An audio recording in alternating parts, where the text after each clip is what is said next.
Le Sénégal étant le pays qui a eu la première fois à accueillir la contre-COP des peuples africains en 2021, et ceci entre dans le cadre du groupe africain contre les changements climatiques, étant des progressistes. Depuis 30 ans, nous avons constaté qu'il y a une COP, la conférence des parties sur les changements climatiques. Et depuis lors, nous, Africains, en tant que peuple africain, on n'a pas senti l'évolution des solutions, d'autant plus qu'on les considère comme étant fausses.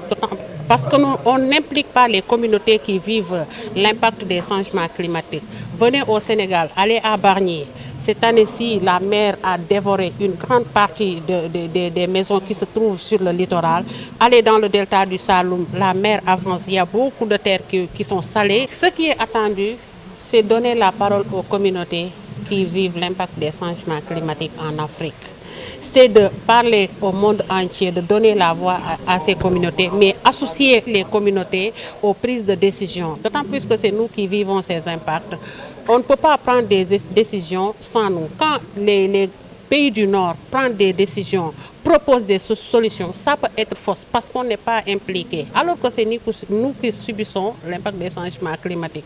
C'est dans cette dynamique-là qu'une trentaine d'organisations venues de différents pays africains se sont regroupées autour du groupe Africa Climate Justice Group pour montrer leur opposition à ces solutions qu'on nous propose et qui ne sont pas à notre faveur, mais aussi proposer des faveurs, c'est-à-dire changer notre mode de vie, changer notre mode de consommer, mais aussi apporter des solutions qui peuvent être adéquates, des solutions qui peuvent être justes face au changement climatique. LSD, en tant qu'organisation de la société civile, son travail, c'est suivre les projets financés par la Banque africaine de développement, mais d'un côté, suivre les projets qui ont un impact négatif sur l'environnement, mais aussi sur le climat.